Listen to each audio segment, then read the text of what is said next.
khususnya ya, keahlian khususnya yang dari non karier itu yang mau kami ambil. Ini maaf dulu ini bias nanti dulu, saya juga bisa memotong karena ini bias dengan pengertian ad hoc. Hakim Agung tidak ad hoc, tidak kekhususan tipikor perikanan, bukan begitu. Kami lebih terbuka luas dengan pola berpikir yang yudek yuris tadi. Tolong dulu yang mulia, jangan dipotong.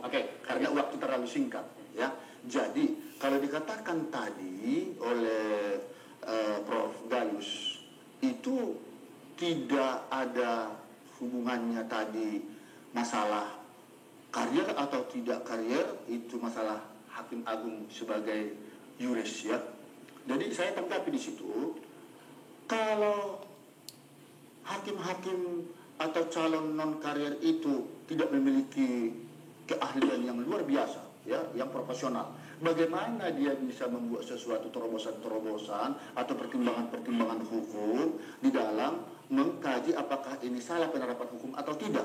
Nah itu, yang perlu dicatat di sini bahwa titik berat daripada permohonan kami ini, kami selaku hakim karier itu adalah bukan kepada tingginya pendidikan akademisnya, akan tetapi bagaimana pengalaman kompetensi sebagai seorang hakim di dalam mengadili perkara itu. Kami memiliki pengalaman sampai 32 tahun dan 58 tahun. Menurut Anda itu akan menjadi masalah? Itulah yang menjadi diskriminasi yang sangat menonjol dibandingkan dengan 45 tahun dengan 20 tahun toh.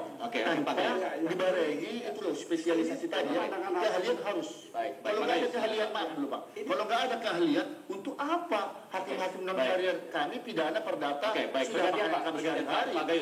Ini pandangan yudek faksi atau hakim-hakim di tingkat fakta, tingkat faksi atau fakti. Kami berbeda. Hakim Agung itu memikirkan pola-pola pikir yang jauh lebih filosofis dan lebih yuridis. Jadi agak nyambung ini karena yang menggugatnya adalah hakim-hakim yudek faksi.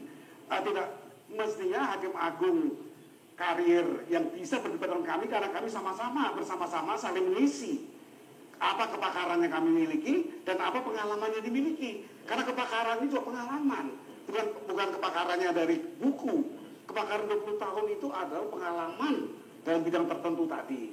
Jadi ini yang dapat disampaikan. Nah itu di undang-undang belum ada itu. Nah, karena belum ada. Ke DPR.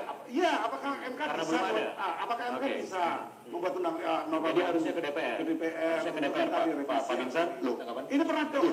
Tapi itu juga lah yang kami tinjau di kami judicial review Mahkamah Konstitusi. Tahun 2003 pernah ditolak ini. Sama itu menentukan syarat-syarat yang lebih ringan bagi calon hakim agung karier. Ini di Mahkamah Konstitusi sudah pernah digugat. Sudah pernah persis. Tapi kami heran ya, mengapa ya lembaga yudikatif ini seolah-olah disenangi semua profesi lain. Kami juga kalau mau menjadi hakim, dosen ya, maaf nih, ke lembaga perguruan tinggi, persyaratannya tidak mudah. Harus asisten dosen dulu, harus kepangkatannya lektor dulu, Kami ini diundang. Kami kok kalau karya kan enak saja dia langsung masuk jadi hakim agung tanpa pernah berpengalaman.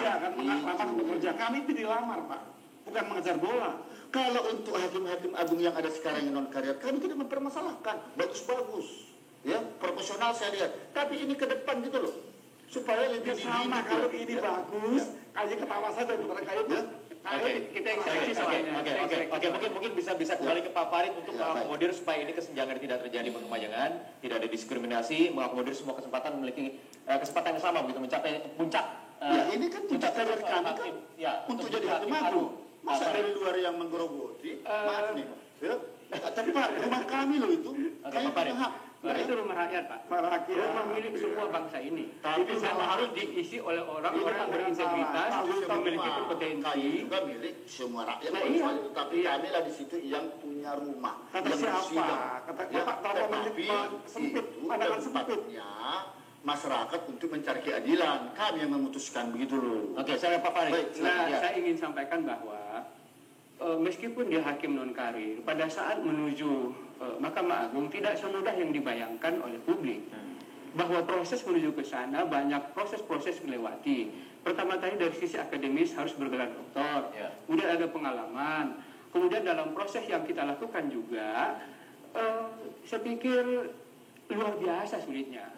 lalu kemudian faktanya menunjukkan bahwa hanya sekian persen dari jumlah hakim agung yang berasal dari non-karir. Jadi kalau kemudian disebutkan katakanlah memperberat syarat, saya pikir syaratnya juga hampir sama tadi dengan logikanya, bahwa kalau kemudian misalnya hakim juga dilarang mengajar, lalu boleh mengajar dengan persyaratan, sebenarnya juga pada saat hakim non-karir menjadi calon hakim agung, persyaratan juga luar biasa. Jadi ketika misalnya kalau pendekatan logikanya seperti itu, maka saya pikir sebenarnya, maka saya sebutkan tadi hal yang keliru, karena seandainya, dan memang sudah ditempuh oleh Pak Binsar Gultom bahwa beliau sudah pernah mendaftar, mengikuti proses, hanya kemudian ada persoalan di internal. Nah, mestinya itu yang diselesaikan gitu. Itu menurut saya seperti itu. Nah, adanya itu persoalan internal setelah saya alami, rupanya Mahkamah Agung mempunyai suatu pemikiran, dia terikat dengan Undang-Undang Nomor 3 2009, harus 3 tahun jadi hakim tinggi. Karena seperti yang dibilang Bapak tadi, kalau saya keluar dari jalur karir, saya harus keluar. Oleh karena itulah pimpinan Mahkamah Agung menginginkan saya harus keluar. Nah, kenapa harus hakim tinggi? Supaya hakim agung itu nanti benar-benar mumpuni, profesional, mempunyai wawasan, pengalaman di berbagai aspek pengadilan, begitu. Oke, baik. Terakhir mungkin Pak Binsar, tetapi paling tidak tadi sudah ditegaskan lagi oleh Pak Farid bahwa ini di tengah hiruk pikuk Pak, ada momen semangat reformasi lembaga peradilan, kemudian muncul ada gugatan yang Anda ajukan uji materi ini ke Mahkamah Konstitusi yang dikhawatirkan juga nanti menimbulkan ada gejolak baru lagi di tubuh peradilan. Saya kira begini Pak, ya, walaupun ada gejolak itu masalah etika atau pelanggaran hukum tadi, ya, saya berpikir masalah integritas moral, baik karir maupun non karir, itu tergantung pada pribadi, lepas pribadi. Kalau memang terjadi pelanggaran etik dan pelanggaran hukum, sudah ada Bawas MA internal, kemudian KY selaku eksternal dan KPK, silakan dilakukan penyelidikan, penindakan sesuai proses hukum gitu loh. Jadi jangan dianggap kalau sudah non karir itu, apalagi tadi dikatakan di Mahkamah Agung belum ada hakim agung non karir yang di